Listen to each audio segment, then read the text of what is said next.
Deixa eu receber meu querido Jorge Folena, está aqui para conversar conosco sobre todas essas notícias e informações. Folena, seja bem-vindo. Deixa eu abrir aqui o seu microfone. Folena, sempre elegante, com esse quadro bonito ao fundo aí do Rio de Janeiro, que eu já elogiei há tanto tempo. Você falou que é de um pintor contemporâneo, né, do Rio de Janeiro. César Monge. César Monge. César Monge. Preciso trazer o César aqui. Isso. Conde, olha, uma satisfação mais uma vez estar contigo aqui, com o teu público. É sempre uma alegria muito grande. Muito bom. Folena, vamos começar falando... Eu quero começar falando do Arthur Lira com você, porque é o seguinte, o Lira chamou todas as atenções, né?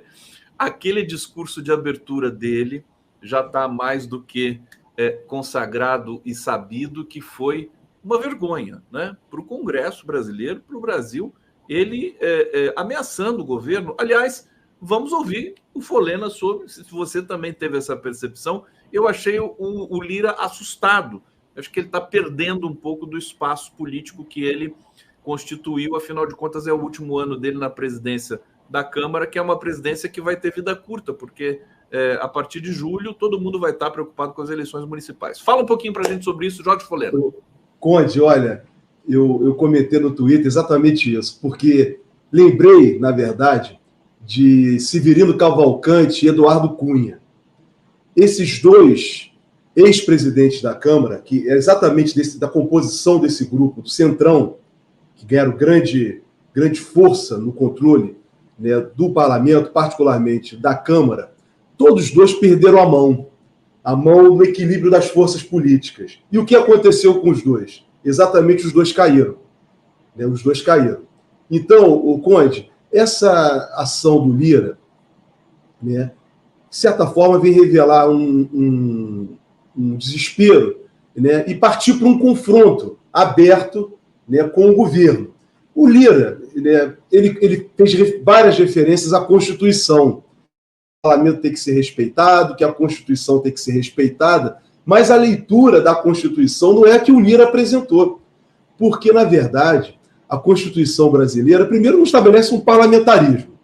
E parece que o Lira se considera um primeiro-ministro onde não há parlamentarismo. Nosso regime é um regime republicano. Segundo, Conde, o Lira, ele ao dizer que os deputados e senadores é que fazem o orçamento, não é verdade. O orçamento, quem elabora a peça orçamentária, como esse termo que ele empregou, peça orçamentária, é do governo, porque é o governo que tem a competência, a atribuição constitucional de governar. E para governar, ele tem que fazer o direcionamento, pedir as verbas dentro do orçamento para poder fazer as atividades necessárias para o governo. Não é o parlamento que vai dizer aonde o governo tem que empregar os recursos. O parlamento apenas aprova aquilo que é apresentado na Lei de Diretrizes Orçamentárias e depois na Lei Orçamentária. Então, não é o parlamento. O que ocorreu no Brasil foi que nós tivemos, na gestão anterior da presidência da República, um presidente completamente incompetente, despreparado, como ele, Bolsonaro, se dizia. Ele sempre falou, eu não sei nada, eu sou despreparado, eu só vou destruir. E o que aconteceu? Nesse despreparo do Bolsonaro, nessa incompetência do Bolsonaro, ele entregou, né, e na sua fraqueza política também, porque ele não tinha maioria parlamentar, e o que ele fez? Para evitar impeachment, os sucessivos pedidos de impeachment formulados contra ele entregou toda a gestão orçamentária na mão do parlamento, na mão dos deputados. Aí surgiu o tal do orçamento secreto. Daí os deputados avançarem, né, com o orçamento impositivo. Então, Conde... O orçamento secreto é uma invenção do Bolsonaro, né? Exatamente, mas levado adiante com o Lira, com o Centrão, porque eles encontraram ali exatamente a possibilidade deles governarem. Nós vamos pegar o dinheiro, o governo abriu mão, o governo federal, porque o Bolsonaro e Paulo Guedes só tinham dois objetivos, como eles falaram, destruir o Estado brasileiro. É a mesma proposta neoliberal, globalizante, que o Milei está empregando agora na Argentina. Qual era a lei principal? Qual era a lei principal de Bolsonaro? Era a chamada Lei da Liberdade Econômica, e que não foi revogada ainda, que é a lei do neoliberalismo. sem intervenção do Estado. Então, eles não estavam preocupados com isso, eles estavam em governar, eles estavam preocupados apenas em destruir com o Estado Social. O Estado Social previsto na Constituição de 88. Então, eles abriram mão de governar, fazer privatizações, acabar com o Estado brasileiro. E, por outro lado, eles entregaram a política, o destino do governo, na mão do parlamento. E aí, toda inconstitucionalidade foi praticada por Lira e pelo Centrão, que sequestraram para eles todo o orçamento da população, porque o dinheiro do orçamento, Conde, fica claro para as pessoas, não pertence ao governo, não pertence aos deputados, pertence ao povo. É o dinheiro do orçamento, é do que é arrecadado de tudo, de toda a arrecadação tributária do país. E que é destinado exatamente ao final, e aí faz o orçamento para o governo, que tem uma proposta de governar o país, que é o caso atual do presidente Lula, ao contrário de Bolsonaro, fazer os respectivos encaminhamentos. Então é dinheiro que tem que ter para a saúde, para a educação, para fazer obras públicas, para alavancar o desenvolvimento conforme o PAC, programas sociais, previdência, assistência. Então, o orçamento é pagar o serviço público, não só os servidores, mas os prestadores de serviço. Então, isso é um trabalho do governo. Então, é o governo que é responsável por isso, e não o parlamento. O parlamento cabe apenas fiscalizar. Há algumas emendas que podem ser destinadas aos parlamentares, mas não é eles que têm que dizer como o governo tem que fazer com relação à verba orçamentária. Aí foi o equívoco. Primeiro equívoco, o orçamento secreto que o Supremo Tribunal Federal veio julgar inconstitucional por incompetência de Bolsonaro e Paulo Guedes. Segundo equívoco, é que o parlamento agora se acha ele o governo. O Lira se acha o primeiro-ministro e acha que ele que vai governar e aonde é que ele vai empregar o dinheiro do Estado brasileiro. Então, Conde, está tudo errado. Então, o presidente Lula está fazendo o enfrentamento correto diante do Lira, diante do Congresso, mas é isso, é um jogo de força política. Por isso que eu falei do equilíbrio de força política. Se o Lira perder a mão, ele vai acabar se complicando como se complicaram o Severino e o Eduardo Cunha. Helena, a gente tem informações de que o Centrão já está se fragmentando, evidentemente, é uma fragmentação com vistas à sucessão da presidência da Câmara, né, os partidos do Centrão. O Lula fala uma coisa muito certa, que eu acho assim, eu não converso com o Centrão, eu converso com partidos. Não existe a entidade Centrão, né? Não tem um representante do Centrão. O representante do Centrão é o Arthur Lira, né, que está numa situação, acho que pressionada, porque ele quer fazer o sucessor na presidência da Câmara, e em função desse tal do orçamento secreto, que a gente vai avançar aqui. Antes, deixa eu trazer comentários do público. Olha, Ana Lúcia Ferreira está dizendo aqui, bom dia, grande Folena, bom dia, Conde, vamos lá conosco aqui na TVT, fazer esse programa realmente bombar como está bombando, sempre uma audiência fantástica aqui. Maria Cristina Couto, salve. Jorge Folena, Alfredo Rossetti, bom dia, Conde, obrigado pelo carinho aqui, sempre lembrando de dar o like aqui, se inscrever no canal. Lia Lameu, Abi, obrigado a Folena, cada vez que ouço você aprendo sempre mais, gratidão. Adilércio Honório, o executivo foi esvaziado pelo inominável. E a Denise Tessuto está dizendo aqui, essa situação seria facilmente resolvida se a liminar monocrática dada ao Lira para participar das eleições fosse levada ao plenário. Eu confesso que essa liminar monocrática que foi dada ao Lira, eu não tenho conhecimento, não sei se o Folena tem, mas, Folena, deixa eu te dar, se você quiser comentar, por favor, aqui o comentário da Tessuto, Denise Tessuto. Duas informações para você. O que foi liberado por orçamento secreto, para esse orçamento, né, para essas emendas de relator, que acho que chamam assim, né, no ano de 2023, foi da ordem de 38 bilhões. Isso é 106% a mais do que em 2022, no último ano do governo Bolsonaro. Ponto. Eu quero que você comente isso, que o governo Lula está liberando esse dinheiro para esse pessoal.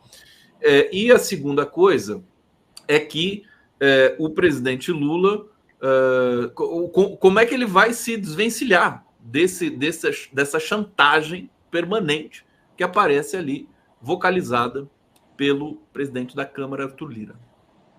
Conde, olha, primeiro com relação às verbas orçamento destinado aos parlamentares. Nós temos verba orçamentária para parlamentar, né? Para parlamentar individualmente, para bancada, para comissões. Então, veja, nada impede que os parlamentares possam fazer direcionamento. O que aconteceu, o que foi grave, o que o Supremo Tribunal Federal julgou inconstitucional por ser desvio de finalidade, é isso.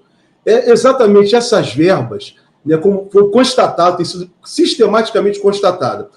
Lógico, todo parlamentar, principalmente em ano eleitoral, esse ano é um ano eleitoral, deputados e senadores vão se candidatar a cargos de prefeitura nas diversas cidades brasileiras. É óbvio que eles querem fazer o direcionamento de verbas para as suas localidades, para dizer que, olha, eu consegui essa verba para melhorar o posto de saúde, para melhorar a estrada, para as escolas, o que for necessário. Isso é importante? É importante. Agora, o que não pode, Conde, é essas verbas serem destinadas para determinadas localidades e aí ter uma outra finalidade. Então, o camarada comprar trator, né, na empresa dele, então, utilizar aquela verba para uma obra, para uma empresa que vai ser do grupo político dele. E aí está claro a quebra do desvio de finalidade, da imoralidade disso. Então, essa é a atenção que tem que ter. É muito grande. Agora, o presidente Lula, é a segunda parte da questão que você me apresenta, e é muito importante, porque o presidente Lula entende do jogo político, ele entende do equilíbrio das forças políticas e sociais que faz exatamente sustentar exatamente essa questão da separação de poderes. E o Lula entende e, de certa forma, permite que haja essas verbas para os parlamentares, porém não com excessos. Não com excessos como eles fizeram. Daí o veto. O veto faz parte desse jogo, do equilíbrio das forças políticas. Então o Lula vetou. Eles vão lá e derrubam o veto do Lula. Faz parte também do jogo político. Agora, o Lula não pode ficar aceitando, como ele tem feito muito bem, chantagens como o Lira tem apresentado. Não, ele tem feito isso com muita clareza. Agora, qual é a chantagem do Lira? A chantagem do Lira, o que passa na cabeça dele, porque como Eduardo Cunha, como Severino, que eu citei ainda agora, todos fazem parte de uma máquina, de uma engrenagem, são usados. E o Lira provavelmente vai acabar o momento dele. O prazo de validade do Lira, ele sabe que está terminando. Muito provavelmente uma outra figura dessa composição ideológica chamada Centrão vai se aproveitar disso e vai deixar o Lira para escanteio. Então o Lira quer agora mostrar a importância dele para o grupo político, para esse grupo político, porque, por outro lado, o Lula, dentro da política, isso é política, está trabalhando também com esse grupo, para criar um outro agente, uma outra pessoa que possa estar ali no parlamento brasileiro levando adiante esses encaminhamentos, que provavelmente vai tentar esvaziar o Lira. Daí o desespero do Lira. Muito provavelmente. Então, o Lira, o Conde, coisa que nenhum governante, uma pessoa que está à frente de um cargo quer, é que se antecipe o processo eleitoral. E o presidente da República, né, que está, por exemplo, no último ano de mandato dele, não quer que se antecipe o processo eleitoral, porque há um esvaziamento automático da gestão dele, porque todo mundo vai falar no processo eleitoral que está adiante. O que aconteceu no caso do Lira é exatamente isso.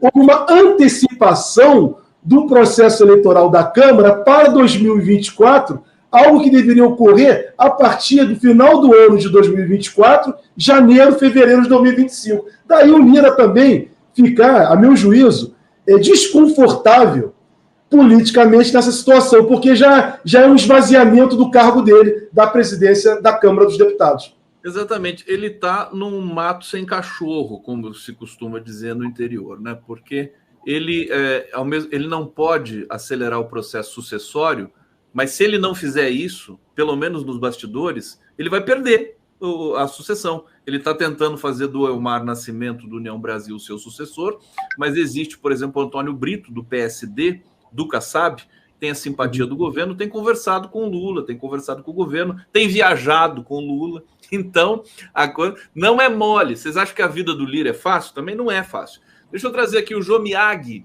querido Miyagi, Jô Miyagi, jornalista aqui da TVT. Nosso amigo. Você aqui no nosso bate-papo, querido Jô. Bom dia, esse Lira é um perigo, ele está dizendo. Muito poder está concentrado nele, inclusive abrir processo de impedimento do presidente. Mas eu acho que Verdade, né? Ele tem esse poder de abrir um processo de impeachment, mas a conjuntura é bastante adversa para ele fazer isso. Fernando Bai, Folena, deputado não pode comprar trator próprio? Eu não entendi isso aqui. Isso aqui deve ser daquelas coisas do orçamento secreto, que você tem os escândalos aí, né? Que o cara comprou 30 tratores para a prefeitura, não sei da onde, sem necessidade, sem nada. Meu querido Folena, o Lula esteve no Rio de Janeiro, sua terra aí, né? E passou pela Baixada Fluminense como um cometa, sim, né? Com vários lançamentos, entregas de chave, projetos, institutos federais. Vamos ver um trecho. E ele não perdeu a viagem e atacou o Bolsonaro como poucas vezes eu vi o Lula fazer isso. Vamos ver como é que foi esse momento aqui e você comenta na sequência. Vamos lá. Entramos só na escola, quase 10 mil obras paralisadas, creche, escolas técnicas. Me parece que o maluco que governou esse país era um alaprado. Ele não entendia nada, a não ser de falar bobagem, a não ser de pregar o ódio e a não ser de ofender os outros. O cara não entendia.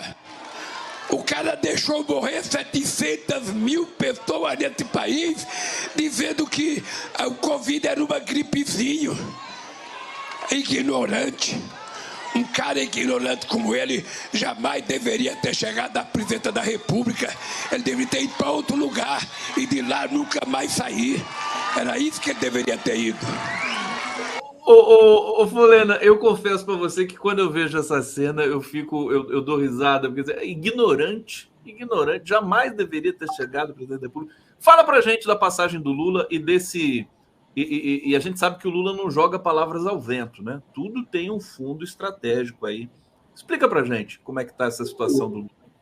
O Conde, olha, o presidente Lula ratificou aquilo que eu comentei contigo ainda agora, a irresponsabilidade política de Bolsonaro. Não é que o Bolsonaro não tivesse um projeto político, ele tem um projeto político, ao contrário do que muitos falavam. Né, que o Bolsonaro não tinha. O projeto político de Bolsonaro é esse, é um projeto, né, neoliberal fascista. Nenhuma preocupação com a população, nenhuma preocupação com os pobres. O governo do Bolsonaro foi o governo dos ricos, dito naquela reunião presidencial de 22 de abril de 2020, em que um dos integrantes lá falou, não, o nosso governo é o governo dos empresários, é o governo dos ricos. Bolsonaro não governou para os pobres. Está aí a diferença. Por isso que a tabela do imposto de renda, por exemplo, tanto no governo de Michel Temer como de Bolsonaro, não teve reajuste. E o presidente Lula, em um ano, teve que fazer todas essas correções. Muito difícil. É dito que tem um déficit fiscal do ano passado, mas por quê? Do governo do presidente Lula? Porque o Bolsonaro não pagou precatório, gente. Bolsonaro não pagou precatório. E o presidente Lula, ano passado, com o ministro Haddad, tiveram que destinar verbas para pagar o precatório. O dinheiro do precatório está na rua agora. As pessoas já começaram a receber. O Tribunal Regional Federal da 2ª Região, no Rio de Janeiro e Espírito Santo, já pagou em janeiro. Então, quer dizer, é dinheiro que está nas mãos das pessoas, nas mãos das empresas. É isso que vai fazer o país alavancar. A passagem de Lula pelo Rio de Janeiro, o discurso do Lula é muito importante, porque ele está vindo exatamente no estado, no coração do bolsonarismo. E ele está na Baixada Fluminense. Ele foi a Magé, foi em Belfor Roxo e esteve depois na cidade do Rio, com o prefeito da cidade do Rio, o Eduardo Paes, que é o candidato dele à sucessão na prefeitura da cidade do Rio de Janeiro. Por isso que é importante o Lula não só vir ao Rio e usar essas palavras para mostrar para a população do Rio de Janeiro e do Brasil que se governa assim, se governa para o povo, com projetos, com orçamentos sendo destinados para construir casas para a população, fazer creches, escolas, atender às necessidades dos mais pobres, do povo como um todo. Então, isso é fazer política, o que o Bolsonaro fez, como o Lula falou, com o discurso do ódio, da destruição e do fascismo. Daí, Conde, algo que eu já comentei contigo e que eu quero de novo destacar e ter uma relação direta com isso, quero lembrar o que aconteceu em 2010. Ao final do segundo mandato do presidente Lula, todos estavam com o presidente Lula no palanque da candidatura da presidenta que veio ser, na época ela era ministra, que veio a ser a primeira mulher que presidiu o Brasil, Dilma Rousseff. Todos estavam, todos, o Centrão, pastores, todos estavam. E o Lula está começando, Conde, desde o ano passado, essa movimentação. Ele está refazendo a base política. Quando a economia volta a crescer, o desemprego cai, as pessoas, volta a capacidade de consumo da população. Dezembro, tem a informação hoje que dezembro, o comércio, Conde, teve aumento de compras. As pessoas, Conde, olha só, com a diminuição do desemprego, as pessoas já estão podendo escolher empregos de melhor qualidade. Ou seja, abrindo mão. E veja, na hora que as obras do PAC começarem, se o parlamento deixar, se o Lira deixar, né, porque depende dessas verbas que eles estão retendo aí, se de fato o PAC vier e vai vir, imagina, Conde, o país vai voltar ao pleno desenvolvimento. E qual é a tendência? A tendência será que políticos que flertaram com o bolsonarismo e tiveram à frente com o Bolsonaro, como, por exemplo, o governador do estado do Rio de Janeiro, mas é um político de direita, muito provavelmente quer a sobrevivência dele, quer ter o futuro dele político. Muito provavelmente ele vai caminhar, ele pode até não, como o Tarcísio de Freitas em São Paulo. Ele não vai fazer ofensas ao presidente Lula. Não vai. Pode até... Ele deve até ter suas convicções, mas vai tentar manter um ponto de neutralidade, até para poder ser reeleito governador de São Paulo. Isso vai acontecer tirando aqueles que são efetivamente, declaradamente fascistas, e há um grupo de parlamentares, principalmente na Câmara, e alguns poucos governadores que são reconhecidamente, eles se autodefinem como fascistas, porque eles defendem princípios fascistas. Fora disso, Conde, o normal da política, quem é da direita, vai caminhar dentro de um processo de sobrevivência, dentro de um processo que o Lula vai aglutinar. Então, Conde, muito provavelmente isso já vai poder surtir efeito, nós já vamos poder acompanhar isso na eleição para a prefeitura desse ano, para as diversas prefeituras brasileiras. O fascismo é forte? É forte. Lembro que na pesquisa que saiu ontem, né, os dois grandes partidos no Brasil, o Partido dos Trabalhadores com 29%, 30% de preferência dos eleitores, né, dos cidadãos brasileiros, e depois vem o PL. Né, o PL vem bem abaixo, 18%. Mas veja, por quê? Tudo isso, PL? Isso que mostrou a pesquisa. 17%, 18%. Mas por quê, Conde? É exatamente aquela faixa de cidadãos brasileiros que sempre estiveram ao lado do fascismo. Quero lembrar que o fascismo nos anos 30, no Brasil, tinha mais de 1 milhão de seguidores. Mais de 1 milhão de seguidores. Então, Conde, o fascismo é algo real no Brasil. E essas pessoas que aderiram ao PL são pessoas que têm uma vocação exatamente para a extrema-direita. Olha, eu tenho um lema aqui já para esse carnaval, direcionado aos fascistas desse país. Eu vou me direcionar diretamente a eles. Fascista, deixe de ser fascista e nesse carnaval seja passista. Passista de escola de samba. Né, Jorge Falei? Você gostou, né, Jorge Falei? Você gosta de carnaval? Né?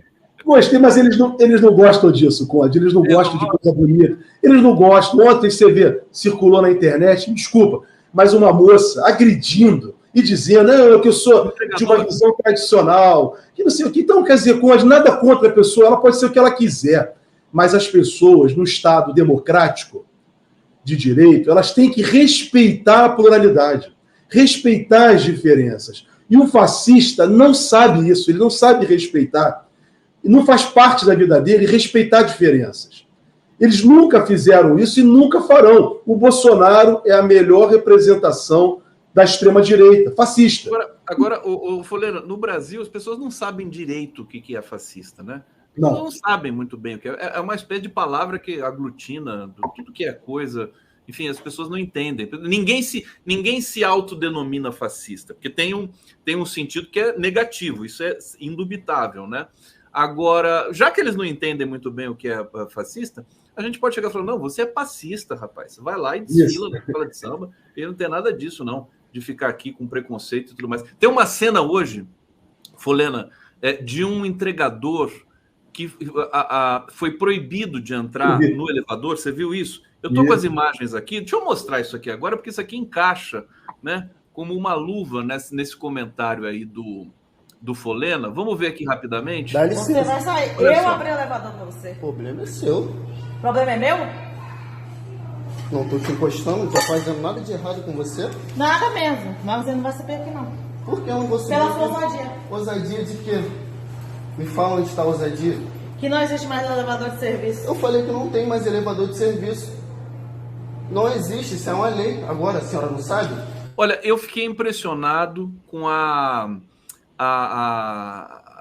como esse entregador, né, tem consciência do seu papel, consciência dos direitos das leis. É um vídeo de 7 minutos que está viralizando por aí no Twitter e tudo mais. Evidentemente, essa mulher vai ser denunciada. Ele filmou tudo justamente para denunciar depois. E o que é mais impressionante, Folena, é assim, o entregador, né, que é praticamente hoje o trabalhador mais importante do país, né? Sem entregador, hoje o Brasil para, né? O entregador, ele chega num condomínio, num prédio, e ele tem o direito de não entrar, né? E entregar o produto ali para o zelador e tudo mais. Quando ele faz isso, quando ele não sobe, né, para entregar para o morador no apartamento, esse morador em geral desce, ofende, insulta, agride, dizendo: você tem que entrar. Aí quando o entregador decide entrar, acontece isso no elevador. Quer dizer, que loucura é essa, Jorge Folena? Por favor. Vamos lá, Conde. Olha, primeiro dizer o seguinte: se você falou com relação aos entregadores, da importância deles, são importantíssimos. Daí a necessidade de regulamentar os direitos trabalhistas desses trabalhadores. Então, daí a necessidade, volto a dizer, pela importância que eles têm hoje. Não podem ficar como está, sem nenhuma regulamentação e nenhuma proteção. Muito bem, Conde. Esse caso ilustra bem, né, um país, né, o que de fato... Veja, a Constituição brasileira, Conde, impede, tem um objetivo da República Federativa do Brasil, um deles é que não tenha nenhuma forma de discriminação. De forma alguma, está na Constituição. Então, fazer a Constituição se tornar realidade é isso que esse rapaz fez.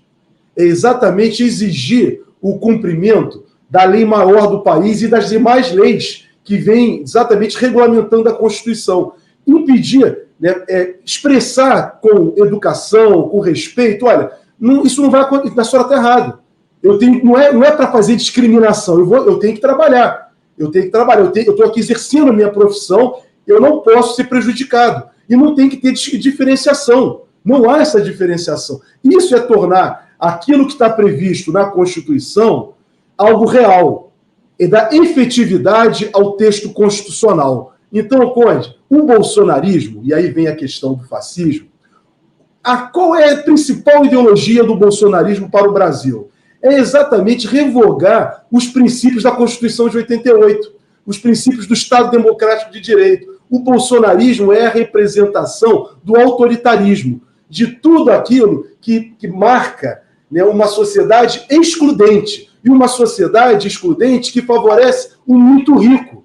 Então, eu sempre digo isso, o fascismo é a tropa de choque do neoliberalismo, dos menos de 1%, muito, muito ricos, da grande concentração de renda, do processo exploratório. Então, na verdade, essas pessoas que defendem essa ideologia, discriminação em todos os sentidos, seja por opção sexual, seja contra gênero, seja contra a cor, seja contra a origem, de respeitar o trabalhador, são pessoas que necessariamente jamais vão defender, elas não vão defender a democracia plena, aquela que o presidente Lula falou no seu primeiro mandato, e a mídia corporativa caiu em cima, dizendo, no primeiro ano do mandato, Lula falou, a democracia é relativa.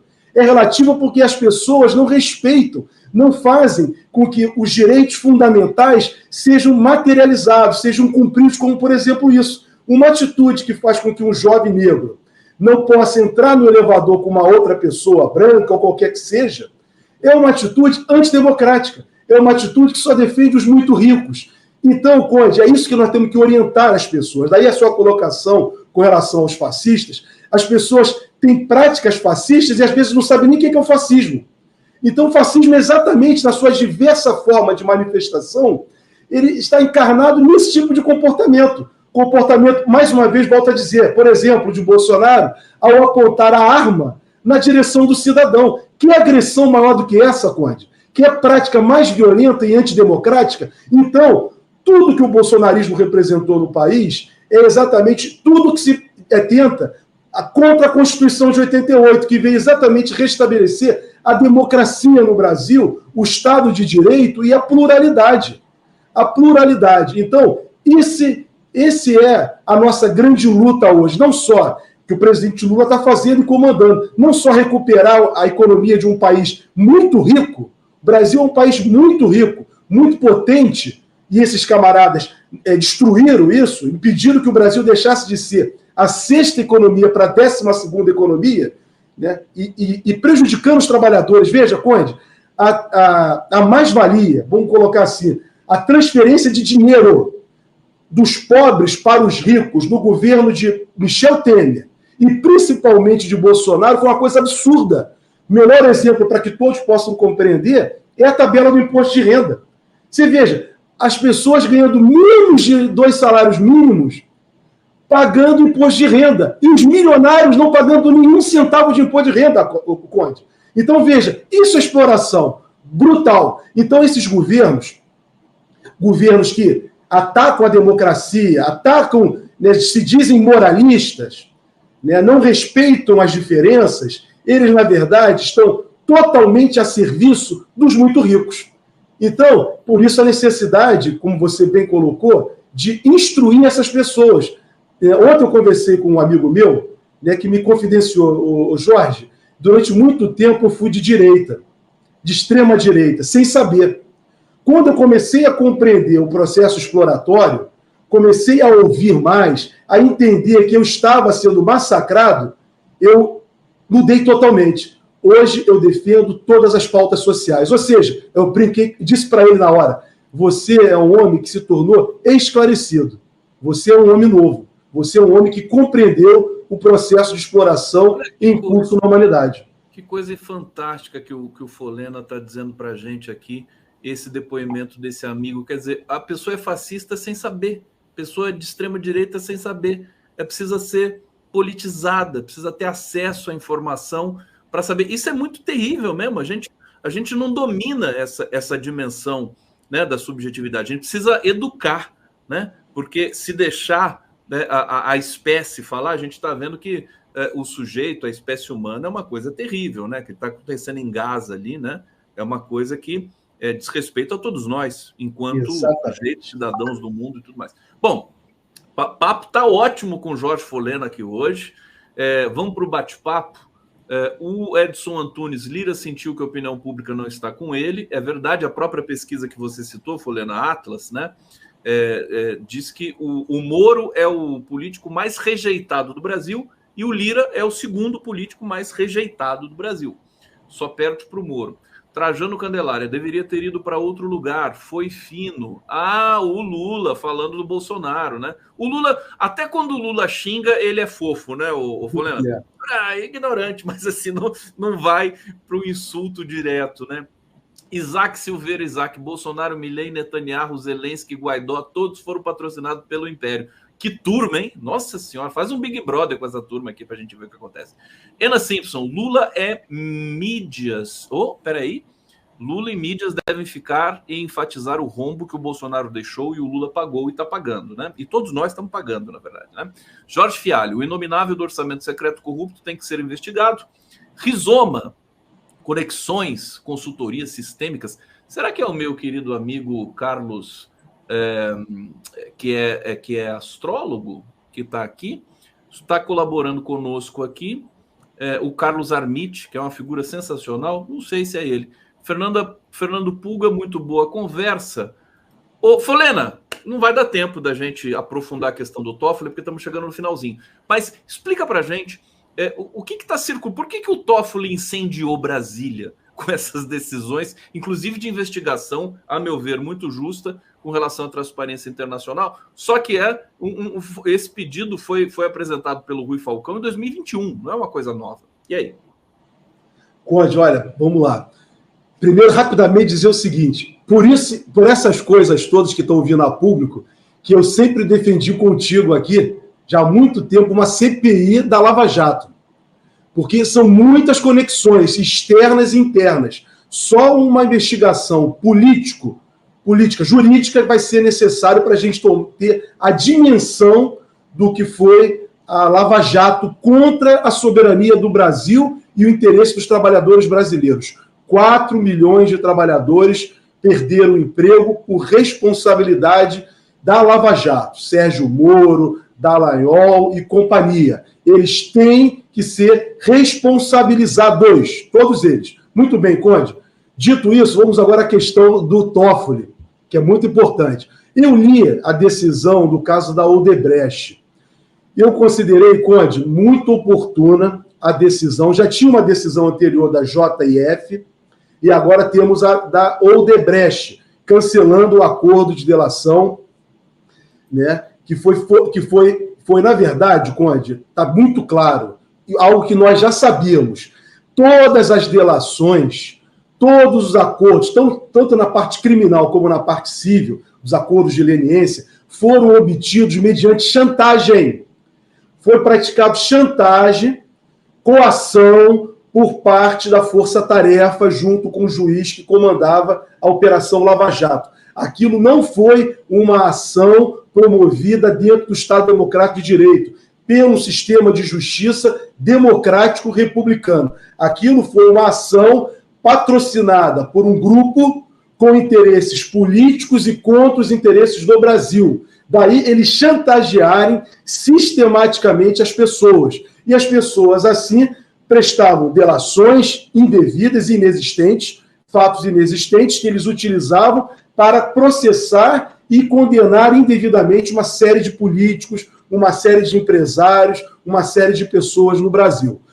Além disso, também obtiveram em acordos de leniência, fizeram acordos para tomar dinheiro, essa é a expressão, Conde, tomar dinheiro de empresas. E o que é muito grave, teve aquela situação da Petrobras, em que eles favoreceram acionistas estrangeiros lá nos Estados Unidos, fez com que a Petrobras, no governo do Michel Temer, sob a gestão de Pedro Parente, fizesse um acordo sem ter uma condenação criminal, Conde. E aquilo foi uma remessa de capital para o exterior e que depois esse dinheiro voltou para esses acionistas comprarem mais ações e eles fazerem uma fundação privada da Lava Jato. Isso só não foi adiante, Conde, porque o Supremo Tribunal Federal, na época, Alexandre de Moraes, proibiu, porque o dinheiro não era da Lava Jato. A Lava Jato, aquela força-tarefa, é uma instituição da União, do Estado brasileiro, não é algo privado. Eles estavam tratando de dinheiro público como algo privado. E da mesma forma, nós estamos vendo o que aconteceu no caso da JF e também aconteceu no caso da Odebrecht. Ou seja, Conde, isso tudo tem que ser aprofundado. Daí, Conde, né, a grita de muitos agentes da mídia corporativa, né, se colocar contrário às primeiras decisões do Toffoli. Mas por quê?